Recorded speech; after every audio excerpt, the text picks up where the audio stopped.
నమస్తే, నేను Yogita. Welcome to సత్యాగ్రహి. గత 45 సంవత్సరాలుగా తన గాత్రంతో అందరినీ అలరిస్తున్నటువంటి ఒక బ్యూటిఫుల్ వండర్ఫుల్ సింగర్ ఈరోజు మనతో ఉన్నారు.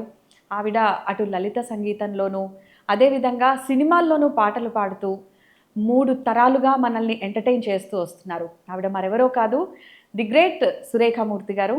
సో ఇంకా లేట్ ఎందుకు, మాట్లాడేద్దాం. నమస్తే సురేఖ గారు, ఎలా ఉన్నారు? బాగున్నానమ్మా యోగిత. సో ఈరోజు మాకు ఎందుకంటే చాలా గొప్ప ఎక్స్పీరియన్స్ మీకుంది.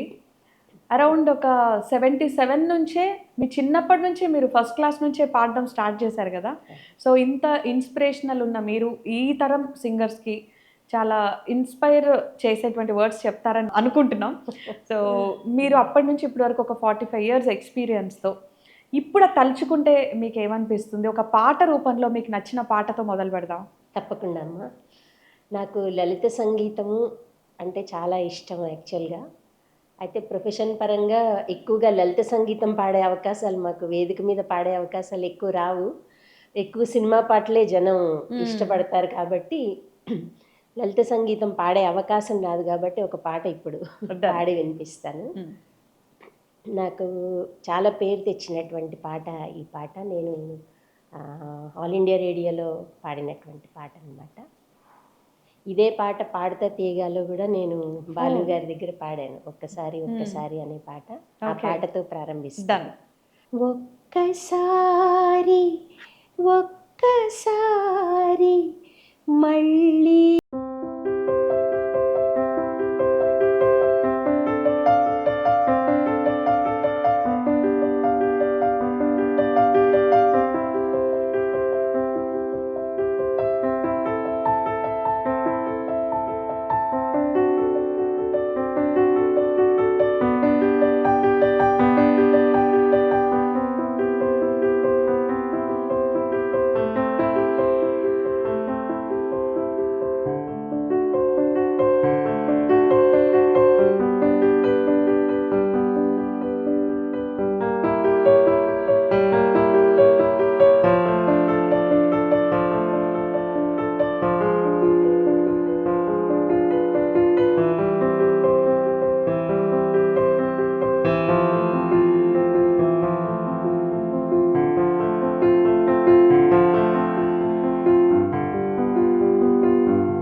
మిగిలిన ఈ క్షణాలన్నీ రాలిపోక ముందే ఎద మరిగే సొదలేవో నీకు చెప్పుకోవాలి. మిగిలిన ఈ క్షణాలన్నీ రాలిపోక ముందే ఎద మరిగే సొదలేవో నీకు చెప్పుకోవాలి. చెప్పి చెప్పి అలసిపోయి నీ ఒడిలో ఒదిగిపోయి, చెప్పి చెప్పి అలసిపోయి నీ ఒడిలో ఒదిగిపోయి, నీ వైపే చూస్తూనే కలగ కరిగిపోవాలి. ఒక్కసారి ఒక్కసారి. చాలా అంటే ఆ మెలోడీ మీ వాయిస్లో కూడా చాలా స్వీట్గా ఉంది. Thank you. సో ఇక మీ జర్నీ మాట్లాడదాం. ఫస్ట్ క్లాస్ నుంచే మీరు పాడడం స్టార్ట్ చేశారంటే మీ బ్యాక్గ్రౌండ్ ఏంటి అసలు? మా నాన్నగారు హార్మోనియం వాయించేవారు. మా నాన్నగారు గొల్లపూడి రామచంద్రరావు గారు అనమాట. సో ఆయన చిన్నప్పటి నుంచి ఇంట్లో పాత పాటలు బాగా, సినిమా పాటలు, శంకర్ జయకిషన్ సాంగ్స్ అవన్నీ హార్మోనియం మీద వాయిస్తూ ఉండేవారు అనమాట. సో నేనేంటే మా నాన్నకి ఫస్ట్ ఫ్యాన్ నేనే. ఎప్పుడు హార్మోనియం పక్కనే కూర్చుని నాన్న ఆ పాట వాయించండి, నాన్న ఈ పాట. సో మా నాన్న ఏంటంటే వాయిస్తూ ఏది ఇలా ఇది పాడు, ఇప్పుడు నేను వాయించింది నువ్వు పాడు అనేవారు అనమాట. So I use to repeat. Okay. Repeat చేస్తుంటే అప్పుడు మా నాన్న అనుకో ఇది బాగానే శృతిలోనే పాడుతుంది అని మా నాన్నకి ఏదో ఐడియా వచ్చిందనమాట. సో అలా నెమ్మదిగా చిన్నప్పుడు పాడడం అంటే ముఖ్యంగా మా నాన్నగారి ఇన్స్పిరేషన్. ఓకే. తర్వాత మా అమ్మ వైపు కూడా మా అమ్మమ్మ గారు చాలా బాగా పాడేవారు ఓకే. చిన్నప్పుడు. సో మా అమ్మ వైపు నుంచి కూడా కొంచెం నాకు సంగీతము, అలాగే దివాకర్ల తిరుపతి శాస్త్రి గారు మా మదర్కి తాతగారు అనమాట. అచ్చా. సో అలా కొంచెం సాహిత్యం పట్ల సంగీతం పట్ల చిన్నప్పటి నుంచి బాగా ఇంట్రెస్ట్. మరి మీ గురువు ఎవరంటే? గురువు అంటే నేను మా నాన్నగారిననే చెప్పాలండి. నేను ఓకే. అంటే ఒక శాస్త్రీయ సంగీతం ఏం నేర్చుకోలేదు. ఓకే. మాకు అప్పుడు ఇంట్లో అంత పరిస్థితులు సహకరించలేదు. సో రేడియోలో వినడం, నేర్చుకోవడం, కానీ పాడడం అంతే. ప్రొఫెషనల్ సింగర్ అయిపోయారు మీరు. అయ్యాను. లిటరల్లీ ఆ రేడియోలో విన్న మీరు రేడియోలోనే పాడతాను ఎక్స్పెక్ట్ చేశారా? ఎప్పుడు అనుకోలేదు. అసలు రేడియోలో మా లలిత సంగీతం సురేఖామూర్తి అని వినబడగానే ఎంత ఎక్సైట్మెంట్ అన్నమాట. ఇప్పుడంటే మీడియా చాలా కామన్ అయిపోయింది అందరికి. అవును. బట్ అప్పట్లో radio the greatest media. Radio artist అంటే చాలా గౌరవం అప్పుడు. గౌరవము ప్లస్ అసలు రేడియోలో మన పేరు వినపడ్డం అంటేనే ఏదో నేషనల్ లెవెల్లో పేరు వచ్చిందంత. వాళ్ళ మాటలకి ఆ వాయిస్ కి ఫ్యాన్స్ ఉండేవాళ్ళు కదా ఆ రోజుల్లో. అవునండి. సో మీరు రేడియో జనరేషన్ చూసారు, తర్వాత టీవీ టెలివిజన్ షోస్ లో పాడారు, స్టేజ్ షోస్ లో పాడారు, ఒక్కొక్క ఫేజ్ మీరు చూస్తూ వచ్చారు. తర్వాత మళ్ళీ సినిమాల్లో రికార్డింగ్. సో ఇది అన్నిటికీ డిఫరెన్షియేట్ చేసుకుంటూ వస్తే మీ ఎక్స్పీరియన్స్ చెప్పండి. ఇప్పుడు మొట్టమొదట స్టేజ్ మీద పాడడం అనుభవం అండి. ఎలా అంటే మాకు జి ఆనంద్ గారు ప్లేబ్యాక్ సింగర్ ఉన్నారు కదా, ఆయన స్వరతరంగిణి అని ఒక ఆర్కెస్ట్రా ఉండేదన్నమాట ఆయనకి. సో మా పిన్ని గారు అంటే మా అమ్మ వాళ్ళ సిస్టర్ విజయలక్ష్మి శర్మ గారు కూడా సింగర్ అనమాట. ఆవిడ చాలా పెద్ద మన ఎస్ రాజేశ్వరరావు గారి దగ్గర, కేవి మహాదేవన్ గారి దగ్గర పాడారు. ఆవిడ కూడా ఆల్ ఇండియా రేడియోలో టాప్ గ్రేడ్ ఆర్టిస్ట్ అనమాట. సో తనతో మా నాన్నతో చిన్నప్పటి నుంచి ఎక్కడ మ్యూజిక్ అంటే అక్కడికి వెళ్ళడం అలవాటు కదా. అలా ఒకసారి జి ఆనంద్ గారితో పోచంపాడులో ప్రోగ్రామ్ అయినప్పుడు వెళ్ళినప్పుడు I was just 13 or 14 years అప్పటికి. సో స్టేజ్ మీద నన్ను పాడమన్నారంటే సిరిమల్లె పువ్వు పాట పాడాం. అప్పుడు ఆ పాట చాలా హిట్ అనమాట. సో అట్లా స్టార్ట్ అయింది. అంటే అప్పుడు స్టేజ్ మీద కూడా టోటల్ లైవ్ ఆర్కెస్ట్రా ఉండేది చెన్నై నుంచి. ఎట్లా అంటే లైవ్ వయలిన్స్, అప్పటికి ఇంకా కీబోర్డ్స్ కూడా రాలేదు, అకార్డియన్ వాయించేవారు. అకార్డియన్, ఫ్లూట్ ఇలాంటి పెద్ద ఆర్కెస్ట్రాతో పాడే విపరీతమైన కోఆర్డినేషన్ ఉంటే గానీ అది సాధ్యం కాదు. సాధ్యం కాదు. రిహార్సల్స్ ఉండేవి కంపల్సరీగా. రిహార్సల్ లేనిదే స్టేజ్ ఎక్కడం అనేది అసలు లేదు. ఎంత పెద్ద ఆర్టిస్ట్ అయినా సరే, ఈవెన్ బాలు గారు కూడా ఎప్పుడు రిహార్సల్ లేకుండా ఆయన స్టేజ్ ఎక్కడం నాకు తెలియదు. కంపల్సరీగా రిహార్సల్ చేసేవాళ్ళు. ఆ రిహార్సల్లో చాలా నేర్చుకుంటాం మనం. ఒక పాట నీకు 4-5 సార్లు రిహార్స్ చేసిన తర్వాత స్టేజ్ మీద ఆటోమేటిక్గా పర్ఫెక్ట్గా పాడతాం. ఇప్పుడు ఏంటంటే స్టేజ్ మీదే రిహార్సల్ అవుతుంది. దాన్ని ఎలా అయినా మార్చేయచ్చు, కావాలని చేసి. సో అది ఫస్ట్ ఫేజ్ మా స్టేజ్ మీద పాడడం అనేది. తర్వాత రేడియో ఆడిషన్ ఉంటుంది మాకు. ఆల్ ఇండియా రేడియోకి ఆడిషన్, లలిత సంగీతంలో మేము గ్రేడ్ పొందాలంటే ఒక 15 లలిత గీతాలు నేర్చుకుని అక్కడ పాడాలన్నమాట. మీరు ఆడిషన్కి వెళ్ళారా? ఆడిషన్కి వెళ్ళాను. ఫస్ట్ బి గ్రేడ్ అనమాట. అక్కడ ఏముండదు, ఉత్త శృతి తబలా పెడతారు, మన వాయిసే ప్రధానం. అంటే ఇంకా ఏవి డామినేట్ చేయకుండా మనం ఎలా పాడుతున్నాం అనేది వింటారనమాట. ఆ బి గ్రేడ్ పాస్ అయిన తర్వాత మనకి రికార్డింగ్స్ వస్తాయి. ముందన్నీ బృంద గీతాల్లో పాడేవాళ్ళం, ఎందుకంటే ముందరే సోలో ఇచ్చేవాళ్ళు కాదు అప్పుడు. ఫస్ట్ బృంద గీతాల్లో పాడి అందులో కౌంటర్స్ అంటారు. బృంద గీతాలు పాడినప్పుడు ఒకళ్ళు ఒక ఆక్టేవ్లో పాడుతుంటే ఇంకొకళ్ళు ఇంకొక ఆక్టేవ్లో. అక్కడ మనకి హెడ్ ఫోన్స్ ఉండవు, ఏమీ ఉండవు, జస్ట్ మన కాన్సన్ట్రేషన్ అంతే. చెవి మూసుకుని పాడడానికి కూడా ఉండదు అనమాట.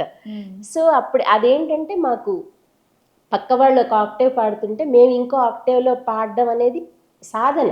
మళ్ళీ దానికి కూడా రిహార్సల్స్ అయ్యేవి మాకు. కోరస్లు ఎలా ఉండేవి అప్పుడు? మేమే కోరస్ పాడేవాళ్ళము. అంటే బృంద గీతాలు అనేవాళ్ళు కదా, దేశభక్తి గీతాలు, లేకపోతే సంక్రాంతి వస్తే మ్యూజిక్ బ్యాలేస్, ఉగాది పండగ వస్తే రకరకాలు, అసలు మ్యూజిక్ కి అంతే లేదనమాట, రకరకాలు వచ్చేవి. చిన్నపిల్లల పాటలు, లేకపోతే సంక్రాంతి వచ్చిందంటే గొబ్బెమ్మల పాటలు, ఒక బ్యాలే లాగా చేసేవారు, లేకపోతే ఒక నాటకంలో మధ్యలో పాటలు ఉంటాయి అనమాట. అలా రకరకాలు పాడేవండి. సో ఇటు టెలివిజన్ షోస్కి వచ్చేసరికి మళ్ళీ మీకు ఎలాంటి ఎక్స్పీరియన్స్ ఇచ్చింది అది? అంటే అప్పటిదాకా ఒక రేడియోలో మీరు పాడడము అదొక డిఫరెంట్ ఎక్స్పీరియన్స్. సో రేడియో నుంచి ఈ టెలివిజన్ షోస్ అన్ని కలిపితే 3000 పైగా పాడారని విన్నాం. అసలు ఎలా సాధ్యమైంది? రేడియో తర్వాత నెమ్మదిగా దూరదర్శన్ కొంచెం లేట్గా కదా, ఫస్ట్ బ్లాక్ అండ్ వైట్ ఉండేది దూరదర్శన్ సోమాజిగూడలో. అక్కడ కూడా మేము అంటే అప్పుడు గౌన్లు వేసుకుని చిన్నపిల్లలు బ్లాక్ అండ్ వైట్ టెలిస్కూల్ అని ప్రోగ్రామ్ వచ్చేది దూరదర్శన్లో. సో టెలిస్కూల్కి పోదామా పాపల్లారా అని పాడడం. అక్కడ రెండిట్లో కూడా ఆల్ ఇండియా రేడియో దూరదర్శన్లో కూడా ఏంటంటే ఒక్కసారే టేక్, ఎక్కడన్నా మధ్యలో పోతే మళ్ళా మొదటి నుంచి పాడాలన్నమాట. ఆ పాట గుర్తుందండి? యా ఒక్కసారి పాడరా? టెలిస్కూల్కి పోదామా పాపల్లారా, టెలిస్కూల్కి పోదామా పాపల్లారా, పాఠాలన్నీ ఆడుతూ పాడుతూ నేర్చుకుందామా, పాఠాలన్నీ ఆడుతూ పాడుతూ నేర్చుకుందామా. ఇలా భలే ఉంది. అంటే ఆ చిన్నప్పుడు గుర్తొస్తుంది. అంటే మేమున్నప్పుడు అవన్నీ చూడకపోయినా కొంచెం ఆ టైప్ ఆఫ్. దూరదర్శన్కి వచ్చేసరికి ఏంటంటే విజన్ ఉండేది కదా, సో మాకు విజన్ అలవాట్లేదు కదా, రేడియోలో ఎంతసేపు ఆడియో పాడడమే తప్ప. సో విజన్కి వచ్చేసరికి ఏంటి, బాగా డ్రెస్ అవ్వాలి, ఫేస్ ఫోటోజెనిక్ గా ఉండాలి, ఇలాంటి ఎక్స్ట్రా కేర్ తీసుకోవడము, కొంచెం నవ్వుతూ పాడాలి. కానీ మాకు ఎప్పుడు నవ్వుతూ పాడడం అలవాటు అవ్వాలి చిన్నప్పుడు మటుకు. జానకి గారు అలవాటు కదా అది. అందరం అంటే ఎందుకు అలా సీరియస్ గా పాడేవాళ్ళం, నవ్వితే ఏంటో తప్పో అన్నట్టుగా ఉండేది. అంటే కాన్సన్ట్రేషన్ ఏమన్నా దెబ్బతింటదేమో అని. అంటే అప్పుడు అలానే ఉండేది. స్టేజ్ మీద కొంచెం ఇలా తిరిగినా కూడా మా కంపోజర్స్ పాట మీదే కాన్సన్ట్రేట్ చేయమనేవాళ్ళు. చేతులు ఇట్లా ఊపితే కూడా ఇట్లా తీసేసేవాళ్ళు, అవి ఏవి అసలు పర్మిట్ చేసేవాళ్ళు కాదు. సో దూరదర్శన్ తర్వాత ఏ ఛానల్ స్టార్ట్ అయింది మళ్ళీ? దూరదర్శన్ తర్వాత మనకి ఫస్ట్ స్టార్ట్ అయిన ఛానల్ ఈటీవీ నాకు తెలిసి. సో ఈటీవీలో 96లో పాడతా తీయగా ఫస్ట్ బ్యాచ్లో పాడాను. అప్పుడే నేను బాలు గారితో పరిచయం అవ్వటము. నేను ఫస్ట్ ఎపిసోడ్ పాడినప్పుడు చక్రవర్తి గారు గెస్ట్ గా వచ్చారనమాట. సో అప్పుడు ఈ లైట్ మ్యూజిక్ సాంగ్, ఇంకే ఫిల్మ్ సాంగ్స్ అవి పాడాను. ఇప్పుడు ఎవరైనా సెలబ్రిటీ కనిపించారంటే ఈజీగా సెల్ఫీలు అడగడం, దిగడము, ఆటోగ్రాఫ్లు అడగడం ఇవన్నీ వేరు. బట్ అప్పుడు ఒక సెలబ్రిటీ సింగర్ ని చూడడం, ఎందుకంటే అప్పటి వరకు విన్న మీరు సడన్ గా ఒక ఛానల్లో అటు బాలు గారు ఇటు చక్రవర్తి గారు కనిపించగానే టెన్షన్ పడ్డారా? టెన్షన్ లేదు, కానీ ఎక్సైట్మెంట్ ఉండింది చాలా. భయం ఎప్పుడూ లేదు, పాడాలంటే భయం అనేది లేదు. కాకపోతే అంత పెద్ద సింగర్తో మనం స్టేజ్ షేర్ చేసుకుంటున్నాం. ఆయన చాలా సరదా మనిషి కదా, జోక్స్ వేసేస్తూ రావమ్మ సురేఖ అని పాట పాడుకుంటూ స్టేజ్ మీదకి పిలవడము. సో అది ఎక్సైటింగ్గా అనిపించింది చాలా. కానీ మీరు అప్పుడు ఎపిసోడ్స్ ఇప్పుడు వస్తూ ఉంటాయి, చూస్తే కూడా చాలా సీరియస్గా అసలు ఇలా స్టాచ్యూ లాగా నుంచుని పాడటం తప్ప నవ్వుతూ పాడడం కానీ అసలు లేదన్నమాట. నవ్వొస్తుంది ఇప్పుడు అవి చూసుకుంటే, ఏంటో అంత సీరియస్ గా పాడడం ఎందుకు అనిపిస్తుంది. మీలో కూడా ఎలాంటి మార్పులు వచ్చాయి కాలానుగుణంగా? బికాజ్ మీరేమో 60+ అన్నారు ఇందాక మనం మాట్లాడుకున్నప్పుడు, but you look like 50s. ఈ రేంజ్ అంటే ఇంత మీరు చూసేసారు జనరేషన్ని, మీ తర్వాత 2 జనరేషన్లు.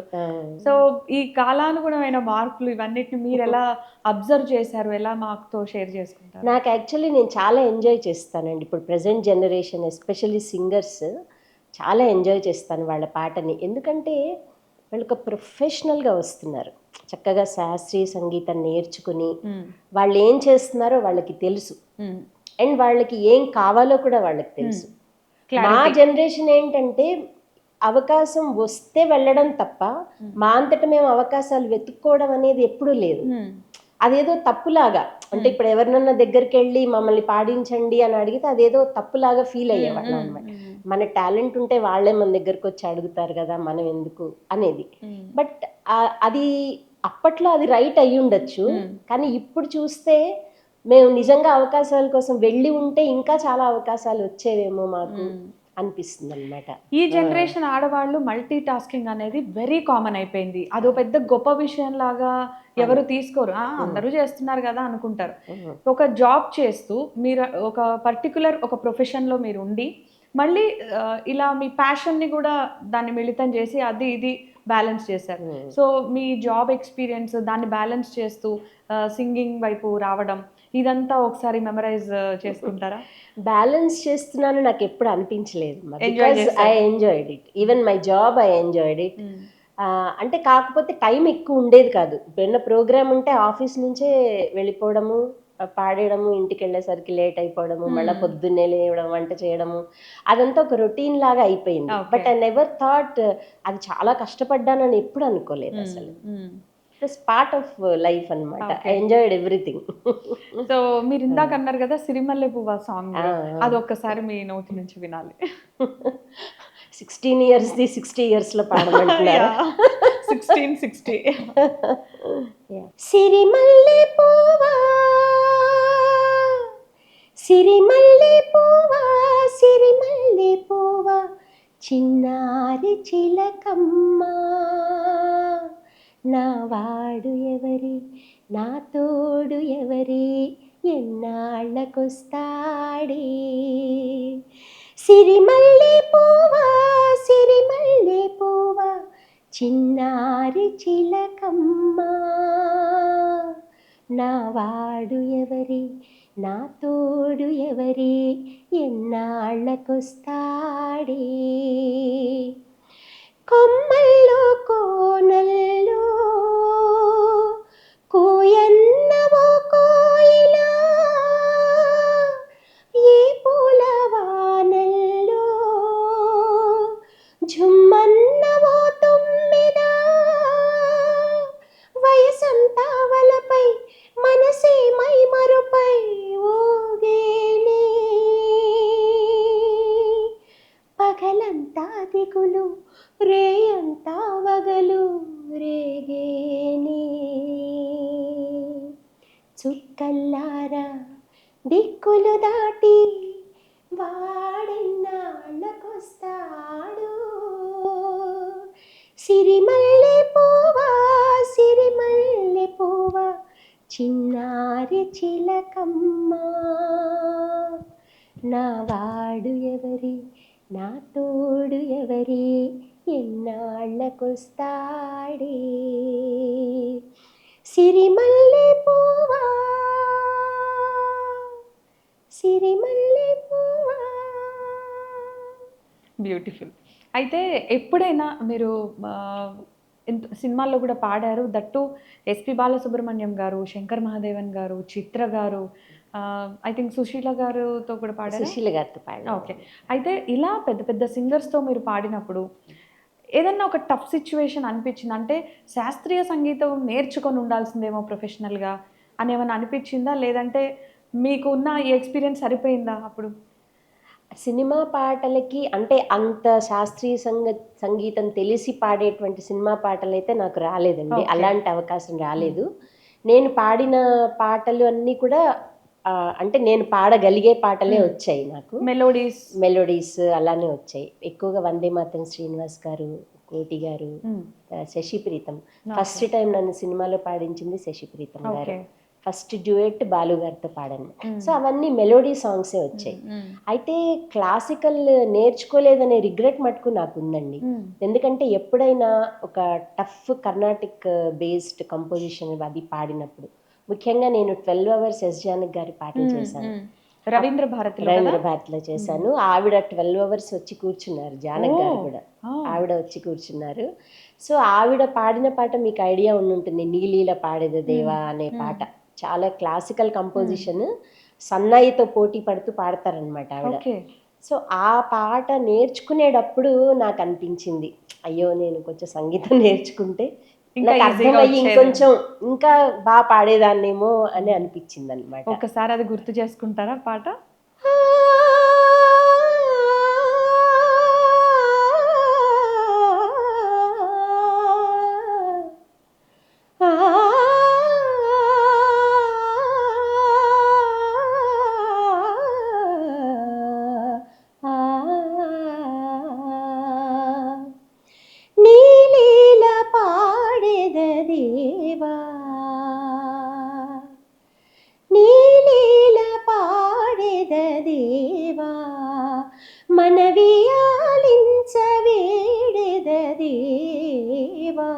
నన్ను లాలించు మా ముద్దు దేవా నీ లీల పాడెద దేవా సింధూర రాగంపు దేవా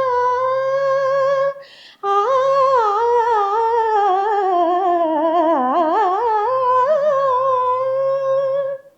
సింధూర రాగంపు దేవా దివ్య శృంగార భావంపు దేవా మళ్ళీ చిలువాలు నిన్ను కోరు నీవు రావా ఎలమి నీలా పాడెదవేవా. అంటే ఇందులో మీరు అన్నట్టు ఆ శాస్త్రీయ సంగీతానికి సంబంధించి అంటారు కదా గమకాలు, అవన్నీ, రాగాలు, శృతి ఇలాంటివన్నీ. సో ఇవేం లేకుండానే మీరు ఆ రేంజ్ కి వెళ్ళగలిగారు, పాడగలిగారు. అంటే సాధన ప్లస్ నా ఫ్రెండ్ శశికళా స్వామి హేమచంద్ర వాళ్ళ మదర్ తెలిసే ఉంటారు మీకు. సో తను నాకు బాగా ప్రాణ స్నేహితురాలు. సో తను నన్ను బాగా గైడ్ చేసింది. క్లాసికల్ నేర్చుకుంది కాబట్టి తను నన్ను గైడ్ చేసింది. సో మీరు సింగింగ్ మొదలు పెట్టిన టైంలో అంటే మీరు ఎవరితో అయితే ఇప్పుడు మనం అనుకున్నాం సీనియర్ మోస్ట్ సింగర్స్తో పాడారు కాబట్టి ఒకసారి వాళ్ళతో ఉన్న వీళ్ళే కాకుండా అంతకు ముందు తరం ఏదైతే ఘంటసాల గారు అదంటే వాళ్ళ తర్వాత తరంతో మీకు అనుబంధం ఉండే ఉంటుంది.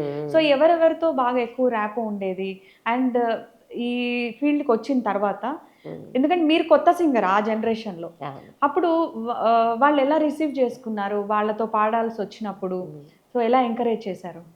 లలిత సంగీత రంగంలో మాకు సీనియర్స్ అంటే వేదవతి ప్రభాకర్ గారు, విజయలక్ష్మి శర్మ గారు, ఛాయాదేవి గారు, చంద్రకాంత గారు, లక్ష్మి గారు. సో వాళ్ళతో కలిసి పాడటం అంటే మాకు చాలా గ్రేట్ అనమాట. లలిత సంగీత రంగం వైపు చాలా నేర్చుకున్నాం వాళ్ళ దగ్గర నుంచి. అలాగే సినీ రంగంలో నాకు రావుబాల సరస్వతి దేవి గారు ఫస్ట్ ప్లేబ్యాక్ సింగర్. ఆవిడ రీసెంట్గా పోయారు, ఆవిడ 97 yearsకి పోయారు. ఆవిడతో గమ్మత్తుగా చాలా అనుబంధం ఏర్పడిందండి. చాలా క్లోజ్గా ఆవిడతో ఉండేదాన్ని. సో ఆవిడ అనుభవాలు చెప్తూ ఉండేవారు. ఇంకొకటి ఆవిడ 70 years 60 years అప్పుడు నాకు పరిచయం ఆవిడ. సో ఆల్మోస్ట్ 37 years ఆవిడతో నా అసోసియేషన్ ఉండింది. ఆవిడ అప్పుడు చెప్తూ ఉండేవారు వాళ్ళ రికార్డింగ్స్ ఎలా జరిగేవి, సుబ్బరామన్ గారు, సాలూరు రాజేశ్వరరావు గారితో. తర్వాత ఆవిడ ఏదన్నా స్టేజ్ ప్రోగ్రామ్ మీద పాడాలంటే అప్పటికంటే కొంచెం పెద్ద ఆవిడ అయ్యారు కాబట్టి నన్ను పక్కన ఉండమనేవారు.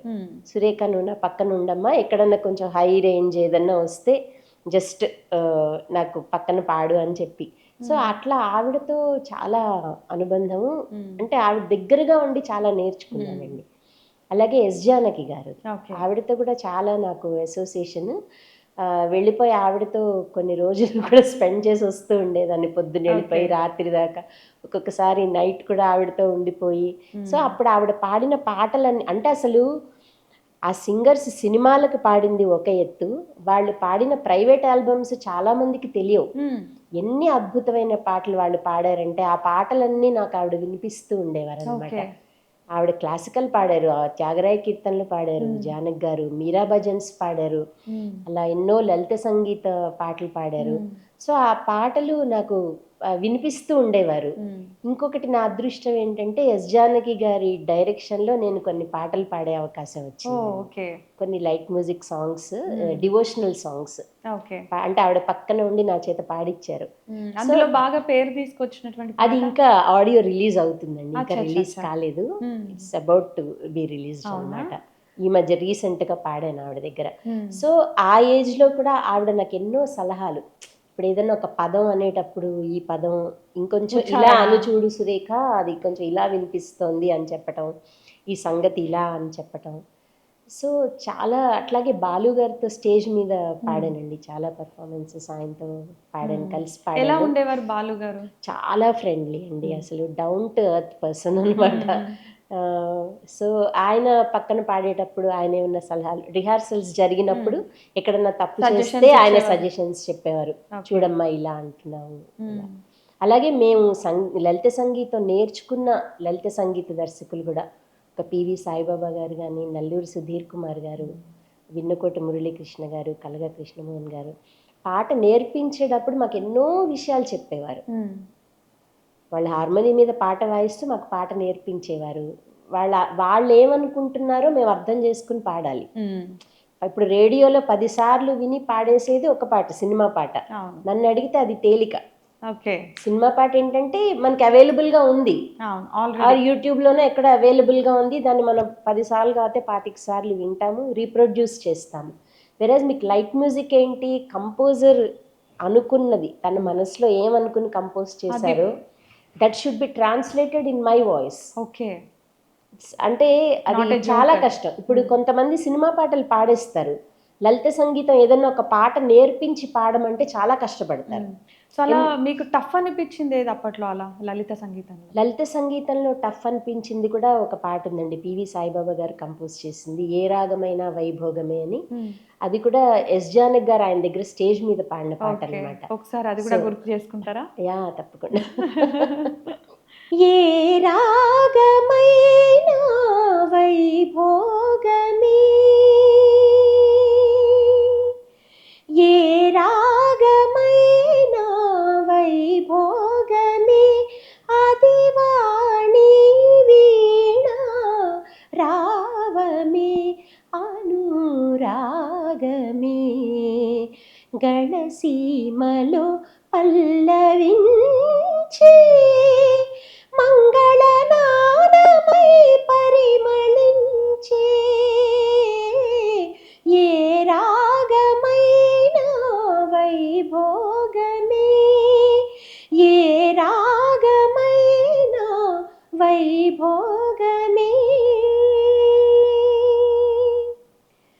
కళ్యాణిగా కనిపించు మోహనమై నటించు హంసానందిని అనిపించు, చక్రవాకమై వినిపించు, భూపాలమై మేలు కొలుపు,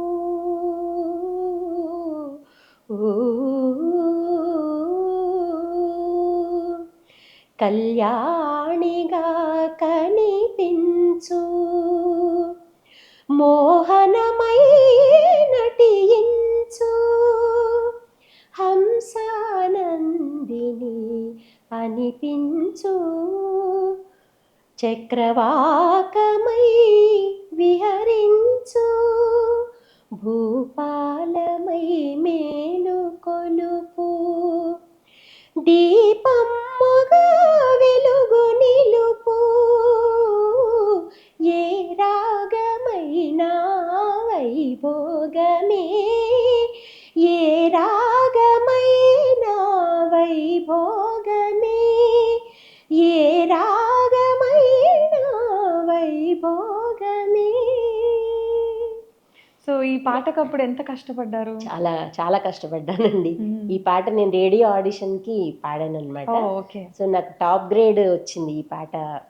మాకు రేడియోలో గ్రేడ్స్ ఉంటాయి, ఫస్ట్ బి గ్రేడ్, తర్వాత బి హై, తర్వాత ఏ గ్రేడ్, తర్వాత టాప్ గ్రేడ్ అంటారు. టాప్ గ్రేడ్ వచ్చిందండి. సో అక్కడి నుంచి మీ జర్నీ ఎలా స్టార్ట్ అయింది? టాప్ గ్రేడ్ నుంచి ఇంకంటే ఆల్మోస్ట్ ఐ థింక్ నాకు వెన్ ఐ వాజ్ 35 years ఉన్నప్పుడు నాకు టాప్ గ్రేడ్ వచ్చింది. 2007. ఓకే. సో అక్కడి నుంచి ఈ టెలివిజన్ ఎప్పుడు ఏ ఇయర్ లో స్టార్ట్ అయింది? నాకు ఈటీవీ 96 అమ్మా. ఓకే. సైమల్టేనియస్ గా జర్నీ జరుగుతూనే ఉంది. నేను అనేది ఇటు మూవీస్ లో పాడడము, స్టేజ్ మీద పాడడము, రేడియోకి పాడడము, దూరదర్శన్ అన్ని సైమల్టేనియస్ గా ఈ 45 years. మొట్టమొదటిసారి సినిమాలో పాడింది ఏ సినిమా అండి, ఏ పాట? ఫస్ట్ నేను పాడింది హలో ఐ లవ్ యూ అనే మూవీ. అది ఏ ఇయర్ లో? 93 అనుకుంటా. 90s. అది ఎండమూరి వీరేంద్రనాథ్ గారి రచన నవల, వెన్నెల్లో ఆడపిల్ల అని నావల్ రాశారు అప్పట్లో. అందులో ఏంటంటే హీరోయిన్ చివరి దాకా కనపడదు మూవీలో, హీరోని ఏడిపిస్తూ ఉంటుంది అనమాట ఫోన్ చేసి. సో అలా ఫోన్లో పాడే పాట, ఫోన్లో పాడాలి, ఇప్పుడు మామూలుగా మాకు ఇట్లా ఓపెన్ తో పాడడం కదా అలవాటు. అయితే అప్పుడు శశి ప్రీతం గారు కంపోజర్, ఈ పాట రాసింది సామవేదం షణ్ముఖ శర్మ గారు రాశారు ఓకే పాట. ఓకే సినిమాకి రాశారు ఆయన. అది ఫోన్లో పాడాలమ్మా, మీరు ఇట్లా గొంతు విప్పి పెద్దగా పాడడం కాదు, చిన్నగా హస్కీగా పాడాలన్నమాట. ఓకే. ఫోన్లో పెద్దగా పాడంగా, అంటే ఫోన్లో అతనికి వినపడేలాగా. అప్పుడు ఎలా మంచి ఎలాంటి రెస్పాన్స్ వచ్చింది మీకు ఆ ఆ టైంలో? పాట బాగుందండి, మంచి సాంగ్. అయితే మూవీ అంత హిట్ అవ్వలేదు. సో మనకి అది కూడా కౌంట్ అవుతాయి కదా, మూవీ బాగా హిట్ అయితే. సో మీరు పాడిన సినిమా ప్లస్ పాట హిట్ అయిన కాంబినేషన్ ఏదండి? ఆ, ఎక్కువ లేవమ్మా. యాక్చువల్గా నేను ప్లేబ్యాక్ సింగర్గా ముద్ర పడకపోవడానికి కూడా అది ఒక రీజన్ లాగా అనుకుంటా నేను. మంచి పాటలు పాడాను కానీ ఆ మూవీస్ హిట్ అవ్వలేదు. మీకు బాగా నచ్చింది ఏంటి మీరు పాడిన సినిమాల్లో? మీరు ఎంజాయ్ చేసింది అంటే ఆఫ్ కోర్స్ అన్ని ఎంజాయ్ చేసి ఉంటారు. సో మీకు ఈ పాట బాగా నచ్చింది, నేను మనసుకు ఫస్ట్ పాడిన పాట హత్తుకుందన్నది? నాకు చాలా ఇష్టము. ఒక్కసారి అది కూడా hum అది చేస్తారా? అంటాను. అది కాకుండా సాయి మహిమ అని ఒక ఓకే. మూవీ, అందులో తమిళ్ వర్షన్ లో చిత్ర గారితో పాడే అవకాశం వచ్చింది. చిత్ర గారితో. సాయి దివ్య రూపం పాట తెలుగులో ఉంది కదా, అది తమిళ్ వర్షన్ పాడాను అనమాట. చిత్ర గారు కాంబినేషన్ లో పాడడం అంటే ఆవిడ కూడా ఎలా ఉండేవారండి మీతో? చాలా వెరీ కోఆపరేటివ్ అండి. అసలు పెద్దవాళ్ళు అంటే చాలా సింపుల్ గా ఉన్న వాళ్ళు పెద్దవాళ్ళు అవుతారు అనిపిస్తుంది వాళ్ళని చూస్తే. ఏమైనా లేనిపోని భేషజాలు చూపించి, లేకపోతే మనం ఏదో పొడి చేస్తున్నాం అనుకున్న వాళ్ళు ఎవరు పైకి వెళ్ళరు. అసలు పైకి వెళ్ళారు అంటేనే we should know that they are so simple and they are so humble. లేకపోతే ఆ పైకి వెళ్ళే అవకాశం రాదు. సో అందరూ ఇలా ఉన్నారని కాదు నా ఉద్దేశం. కొంతమందిని చూస్తే ఒక చిన్న హిట్ గానే ఏదైనా వస్తే యాటిట్యూడ్ వీర లెవెల్లో మారిపోతున్న రోజులు ఇవి. సో అప్పుడు ఎలా ఉండేది, ఇప్పుడు ఎలా మారిపోయిందంటే ఏం చెప్తారు? అట్లా యాటిట్యూడ్ వస్తే ఇంకా వాళ్ళు నిలబడరు అనేది గ్యారంటీ కదమ్మా. ఎందుకంటే మనుషుల అహంకారాన్ని ఎంతమంది ఎన్ని రోజులు భరిస్తారు? చాలా టాలెంట్ ఉండుండొచ్చు, మహా అయితే 5 ఏళ్ళు 10 ఏళ్ళు. మరి అప్పుడు వాళ్ళు పాడారంటే 50 ఏళ్ళు 60 ఏళ్ళు పాడారు వాళ్ళు. అట్లా ఈ రోజున ఎవరన్నా పాడగలుగుతారు? సో ఆవిడ కాంబినేషన్ సాంగ్ సాయి దివ్య రూపం, సాయి దివ్య రూపం, జ్ఞానకాంతి దీపం, సాయి భవ్య నామం. తమిళ్ అందుకే గుర్తు రావట్లేదు. No problem. సాయి దివ్య రూపం.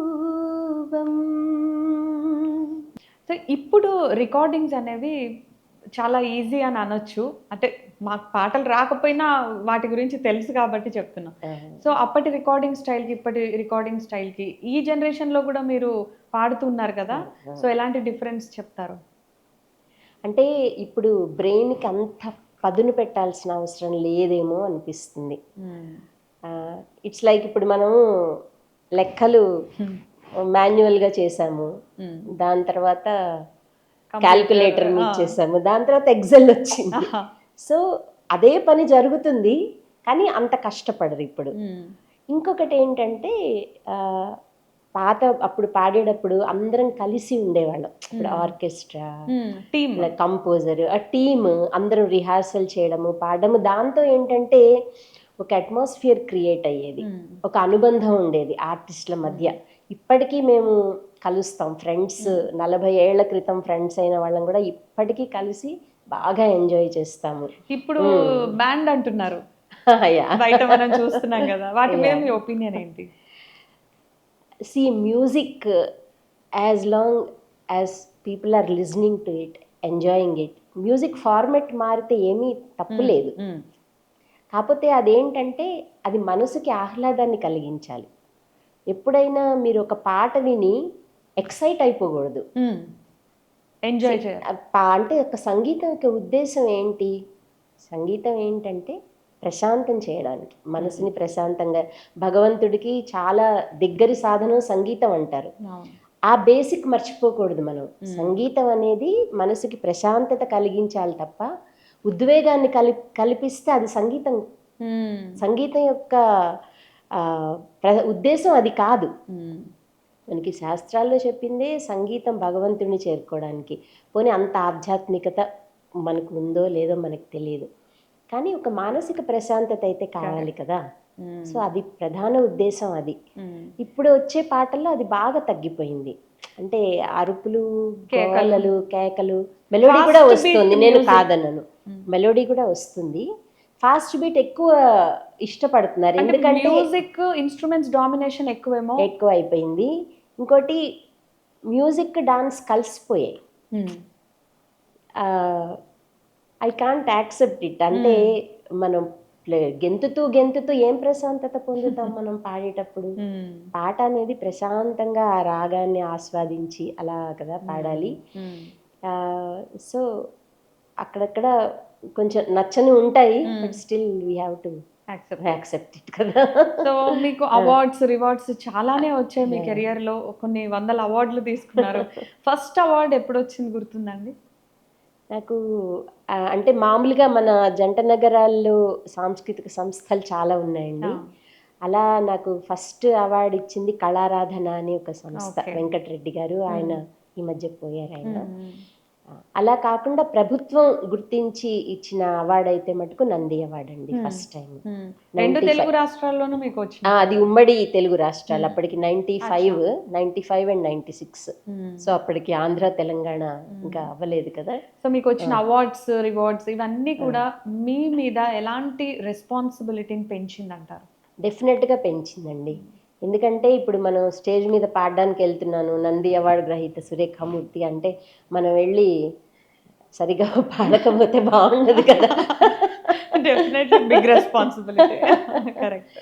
సో అంటే ఎప్పటికప్పుడు అది ఒక సర్కస్సే. పాట 3 నిమిషాలే వినిపించేది, 3 నిమిషాలు 4 నిమిషాలు. ఆ 4 నిమిషాలు మీ కాన్సన్ట్రేషన్ మీ బ్రెత్ మీద ఉండాలి, ఆ పాట మీద ఉండాలి, సాహిత్యం కరెక్ట్గా ఉండాలి, తాళం ఉండాలి, శృతి ఉండాలి. అందుకే కదా ఆ 4 నిమిషాలు మనం శ్రద్ధగా పాడకపోతే వచ్చిన పేరు పోవడం చాలా తేలిక. పేరు రావడం కష్టం, కానీ వచ్చిన పేరు పోవడం ఎంతసేపు? ఏదో పర్వాలేదులే లైట్ తీసుకుని పాడేద్దాము అంటే అవ్వదు అలాగా. సో కొంచెం టాలెంట్ ఉంటే చాలు 10 మందికి నేర్పిద్దాం అనుకునే జనరేషన్లో మనం ఉన్నాం. మరి మీరు కూడా ఎవరికైనా నేర్పిస్తున్నారా సింగింగ్? లేదండి, ఎందుకంటే నేనే నేర్చుకోలేదు కదా. అంటే కొంచెం వస్తే చాలు ఒక అకాడమీ పెట్టేద్దాం అనుకున్న జనరేషన్ ఇది. సో మీరు ఇన్ని పాటలు పాడారు, ఇంత ఎక్స్పీరియన్స్ ఉన్న మీరు ఎందుకని చెప్పేసి ఆ స్టెప్ తీసుకోలేదు? బేసిక్గా నాకేంటంటే ముందు మనం ఎవరికి నేర్పించినా కూడా బేసిక్ సంగీతం నేర్పించాలి. డైరెక్ట్గా ఒక పాట నేర్పించేసేయలేము ఎవరికైనా. అసలు ముందు వాళ్ళకి ఆ పాట ఒదుకుతుందా లేదా, వాళ్ళు అనగలరా, శృతిలో అనగలరా లేదా, ఇవన్నీ చూడాలి. సో సంగీతం బేసిక్గా నేర్పించాలి. నాకు సంగీతం రాదు కదా. కానీ మీకు అలా కుదిరిపోయింది, అదేంటి దైవానుగ్రహమా మీ నాన్నగారు అనుగ్రహమా? అది తెలీదండి నాకు, నిజంగానే దైవానుగ్రహం అనిపిస్తుంది. అంటే శృతి లయ అవి ఏమో అట్లా భగవంతుడు ఇచ్చాడు అంతే. సో అది లోపల నుంచి రావాలి, ఇంట్రెస్ట్ ని బట్టి వస్తుంది. ఇంట్రెస్ట్ అది బాండ్ talent. Any talent we can't hire a talent. Correct. సాహిత్యం అయినా సరే, సంగీతం, dance, painting, you take any art. ఇప్పటికి మీరు జడ్జ్ గా వెళ్తున్నారు కదా కొన్ని మ్యూజిక్ కాంపిటీషన్స్. పాడతా తీయగాలో కూడా జడ్జ్ గా పిలిచారు బాలు గారు. ఒకప్పుడు మీరు కంటెస్టెంట్, తర్వాత జడ్జ్ గా వెళ్ళడం ఎట్లా అనిపించింది? ఆయన చాలా బాగా అనిపించిందండి. ఆయన పక్కన కూర్చుని కామెంట్ చెప్పడం బాగా అనిపించింది. It's a good experience. So ఇప్పుడు ఏం చేస్తున్నారు మీరు? ఇప్పుడు ఏ పాటలు పాడుతున్నారు? ఈ జనరేషన్ లో మీరు పాడిన పాట ఏంటి రీసెంట్ టైం? నేను రీసెంట్గా ఒక మూవీ జాగ్రత్త బిడ్డ అని ఒక మూవీ, తెలంగాణ మూవీ ఒకటి వచ్చిందండి. అందులో ఒక సాంగ్, ఒక లలబీ లాంటి సాంగ్ పాడాను. అది కాకుండా నేను ప్రైవేట్ ఆల్బమ్స్ రిలీజ్ చేస్తున్నానండి. జనరల్ గా మీరు కూడా ఒక 3000 అరౌండ్ సిడీస్ చేసినట్టున్నారు ప్రైవేట్ ఆల్బమ్స్. ప్రైవేట్ ఆల్బమ్స్ లో పాడాను, కాకుండా నేను ఒక 5 CDs నేను ప్రొడ్యూస్ చేశాను అనమాట. ఓకే. అవన్నీ యూట్యూబ్ లో ఉన్నాయండి, చాలా మంచి రెస్పాన్స్ వచ్చింది ఆ పాటలకి. అయితే సురేఖామూర్తి అంటే హడావుడి పాటలు కాదు, సింగ్స్ మెలోడీ అనేది ఒక ముద్ర. మీకు కొన్ని బిరుదులు కూడా వచ్చాయి కదా, మెలోడీ క్వీన్, ఇంకా ఐ థింక్, అంటే నాకు అవి సడన్ గా గుర్తు రావట్లేదు, ఒకసారి చెప్పరా? వద్దులేండి, నాకు సిగ్గుగా ఉంటుంది.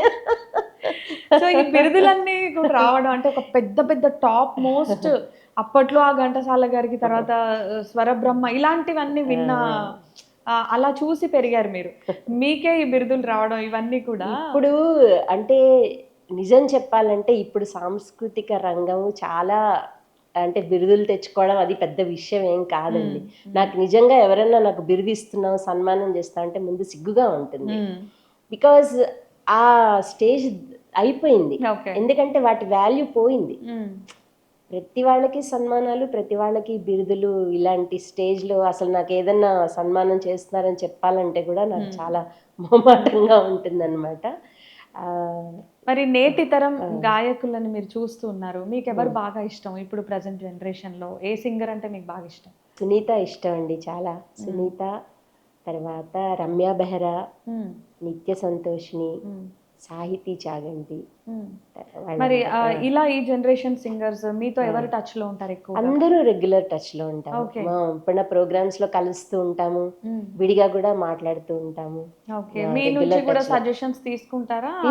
బాగా శాస్త్రీయ సంగీతం నేర్చుకున్న వాళ్ళంలే లేదు లేదు, నేను చెప్తున్నాను, ఎవరికన్నా పేరు వచ్చింది అంటే అహంకారంతో ఎవరు పేరు తెచ్చుకోలేరు, ఎంత గొప్ప ఆర్టిస్టులైనా. ఇప్పుడు ఈరోజు సునీత పాడుతుందన్నా, ఒక సాహితీ పాడుతుందన్నా, నిత్య పాడుతుందన్నా, వాళ్ళు ఎంతో గౌరవంగా ఫీల్డ్లో ఉండి నమ్రతగా ఉంటేనే ఆ స్టేజ్కి వస్తారు. అహంకరించే వాళ్ళు ఎవ్వరూ అసలు ఆ స్టేజ్కి రారు. అది నేను రాసిస్తా. ఎంతైనా టాలెంట్ ఉండనియండి, 1 year పాడతారు, అయిపోతున్న తర్వాత అహంకారం పనికి రాదు అస్సలు. పనికి ఆర్టిస్ట్ అనేవాడికి అహంకారానికి చుక్కెదురు అనమాట, రెండు పనికిరావు. అయితే చాలా మంది ఔత్సాహికులకి ఈ మధ్య సోషల్ మీడియా ప్లాట్ఫామ్ అనేది బాగా అవైలబుల్ ఉంది. సో ఏంటంటే రీల్స్లో కానీ సంథింగ్ వాళ్ళ పోస్ట్లలో కానీ ఒరిజినల్గా పాడేసి ఆ కంటెంట్ పెడుతూ ఉంటారు. అంటే వాళ్ళకి పాడాలనున్న అవకాశాలు దొరకవు కాబట్టి ఆ ఉన్న ప్లాట్ఫామ్ని వాడుతూ ఉంటారు. సో అలాంటివి మీరు చూస్తారా ఎప్పుడన్నా? నేను చూస్తూ ఉంటాను రీల్స్. ఎక్కడ బాగా పాడుతున్నారంటే పాటే నాకు ప్రాణం. నేను మ్యాక్సిమం చూసేవి పిల్లలు పాడేవి ఇవన్నీ చూస్తూ ఉంటాను అనమాట. చాలా అప్రిషియేట్ చేస్తాను. నేను ఇందాక చెప్పాను కదా మీకు, ఇప్పుడు generation they are highly talented. అంటే ఒక పక్క చెత్త ఉంది, అది పక్కకు పెట్టేసేయండి. అంటే ఇప్పుడు ఏమీ లేని వాళ్ళు, one side, there are 2 sides కదా. సో చాలా టాలెంటెడ్ సింగర్స్ ఉన్నారు, మంచి మంచిగా. అంటే వాళ్ళకి సినిమాల్లోనే పాడాలి అనేది లేదు ఇప్పుడు, అదొకటి అదృష్టం. అండ్ అవసరమైతే ఓన్ గా యూట్యూబ్ ఛానల్ పెట్టుకొని కూడా చేసుకుంటున్నారు, దాన్ని ప్రమోట్ చేసుకుంటారు. నచ్చిన వాళ్ళు వింటారు, లేకపోతే లేదు, అంతే కదా. So they have so many avenues వాళ్ళకి. చాలా ఇన్ని ఏళ్ళు అంటే ఒక దాదాపు 45 ఏళ్ళ ఎక్స్పీరియన్స్ ఉన్న మీరు ఇప్పుడు కొత్తగా మేము సింగర్స్ అవ్వాలనుకునే వాళ్ళు, కొంతమంది పాడాలని ఉన్న వెనక ముందై అంటే ఆ ఫియర్ కావచ్చు, ఇలాంటివి కావచ్చు, కొత్తగా ఇండస్ట్రీకి వద్దాం పాడదాం అనుకునే వాళ్ళకి మీరు ఇచ్చే సలహా ఏంటి ఫైనల్గా? ఒకటి చెప్తాను, వాళ్ళు సినిమాల్లోనే పాడాలి అనే గోల్ పెట్టుకోకూడదు. ఎందుకంటే ఇట్స్ నాట్ పాసిబుల్. ఇప్పుడు అక్కడ స్టేజ్ మీద నుంచోడానికి 2 ప్లేస్ ఉంటుంది. How can 20 people go and stand కదా. సో అదే గోల్గా పెట్టుకోకూడదు.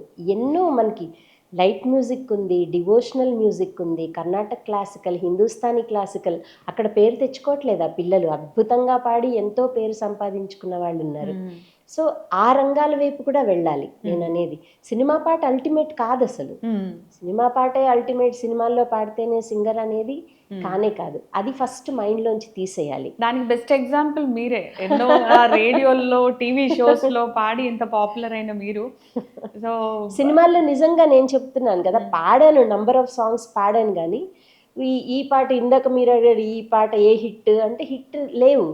But still I made my effort. సినిమాల్లో అల్టిమేట్ కాదు కదా. ఇప్పుడు మీ ఇందాక పాట వినిపించాను మీకు, ఎంత కష్టమైన కంపోజిషన్స్ బయట కంపోజర్స్ చేస్తున్నారు. ఆ పాటలు పాడితే మనం ఎంత అంటే మనలో డెవలప్ అవుతుంది, ఆర్ట్ డెవలప్ అవుతుంది అలాంటి పాటలు నేర్చుకుని పాడితే. సో ఇప్పుడు వచ్చే జనరేషన్ కూడా ఎంత నేర్చుకుందాం అనే దాని మీద ఫస్ట్ కాన్సన్ట్రేషన్ ఉండాలి. పర్ఫార్మెన్స్ మీద వెంటనే పర్ఫామ్ చేసేయాలి అంటే అవ్వదు. నెమ్మదిగా దే హ్యావ్ టు లెర్న్. వాళ్ళ గురువులు ఉంటారు, గురువులు చెప్పాలి, నువ్వు now you are eligible to perform. మీకు హిందుస్థానీ క్లాసికల్ తెలిసిన 12 ఏళ్ళు నేర్చుకుంటారు వారు గురువు గారి దగ్గర. వాళ్ళ అకారం 1 year అకారమే ప్రాక్టీస్ చేయిస్తారు గురువు గారు. స్టేజ్ మీద పాడనివ్వరు. 12 ఏళ్ళు నేర్చుకున్న తర్వాత అప్పుడు గురువు గారు చెప్తే అప్పుడు వెళ్ళి స్టేజ్ మీద వాళ్ళు పర్ఫామ్ చేసడానికి అర్హత వస్తుంది. మన దగ్గర 2 రోజులు నేర్చుకుని 3వ రోజు స్టేజ్ ఎక్కేస్తున్నారు. అంటే వాళ్ళు ఇంకా నేర్చుకునే అవకాశం ఉండదు. వాళ్ళు పాడడం తప్పు అని నేను అనను. ఒక్కసారి స్టేజ్ ఎక్కి పాడి అప్రిసియేషన్స్ వస్తున్నాయి అనుకోండి, ఆ ఏజ్ ఎలాంటిదంటే ఎవరన్నా మనం అప్రిషియేట్ చేయగానే ఓహో మనం అయిపోయింది, ఇంకా మనకు వచ్చేసింది అని అనుకునే ఏజ్. మెచ్యూరిటీ కూడా ఉండదు, వాళ్ళది కూడా తప్పు కాదు. So at least parents should guide them. Correct. ముందు నేర్చుకోవాలి, బాగా నేర్చుకోవాలి. ఇప్పుడే టోటల్ కాన్ఫిడెన్స్ వచ్చిన తర్వాత అప్పుడు స్టేజ్ పర్ఫార్మెన్స్. సింగింగ్ కూడా పిల్లలకు ఒక హాబీ అయ్యేలాగా పేరెంట్స్కి మీరు ఇచ్చే సజెషన్ ఏంటి? ఫస్ట్ అసలు వాళ్ళకి టాలెంట్ ఉందో లేదో చూడాలమ్మా. ఎందుకంటే పాట అంత తేలికగా అందరికీ రాదు. మీరు ఒక 100 మంది ఉంటే పక్కగా శృతిలో తాళంలో కరెక్ట్గా సింగర్ అనబడే వాళ్ళు 2-3 ఉంటారు అంతే. కాంపిటీషన్స్కి వెళ్తూ ఉంటాం కదా, చాలామంది పాడతారు. చాలామంది పాడడం వేరు, ఆ సింగర్ లాగా పాడడం వేరు. సో ఫస్ట్ ఆ టాలెంట్ ఉందా లేదా ఫస్ట్ పిల్లల్ని మనం చూసుకుని గురువు గారి దగ్గర తీసుకువెళ్ళి ఆయన ఓకే ఈ అమ్మాయికి వస్తుంది అంటే నేర్పించడం. లేకపోతే వాళ్ళకి ఎందులో ఇంట్రెస్ట్ ఉందో అందులో చేర్పారు. బలవంతంగా పాట అనేది రుద్దలేం మనం. బలవంతంగా మీరు మ్యాథ్స్ నేర్పించవచ్చు, ఫిజిక్స్ నేర్పించవచ్చు, కరెక్ట్, సంగీతం నేర్పించలేం కదా. సో మన ఇంట్రెస్ట్లు పిల్లల మీద రుద్దకూడదు కదా. కరెక్ట్. వాళ్ళకి ఎందులో ఉందో అందులో. మీరు చాలా లైఫ్ చూసారు. ఈవెన్ సింగింగ్లో ఈ సంగీతం పాడడం అనేటువంటి ఒక ప్రపంచంలో మీరు ఎన్నో ఫేజులు కూడా చూశారు. సో ఇప్పుడు ఇంకా మీరు ఏం చేయాలనుకుంటున్నారు? ఈ ఏజ్లో మీరు ఏం చేద్దామని అనుకుంటున్నారు? ఎప్పుడు అంటే ఒక ఎయిమ్ పెట్టుకుని చేసింది ఏం లేదమ్మా. వచ్చినవన్నీ అవకాశాలని సద్వినియోగం చేసుకున్నాను అంతే. ఇప్పుడు కూడా నన్ను ప్రోగ్రామ్స్కి పిలుస్తారు, స్టేజ్ మీద పాడతాను, అయితే డివోషనల్ ప్రోగ్రామ్స్ అడుగుతారు, చేస్తాను, రికార్డింగ్స్ కూడా ఇంకా పాడతాను. ఏ అవకాశం వస్తే అది తీసుకుంటూ వెళ్ళడం. సో పాటే మీ శ్వాసగా పెట్టుకున్నారు. అంతే అంతే. Very nice talking to you. Thank you so much అండి. Thank you Yogita.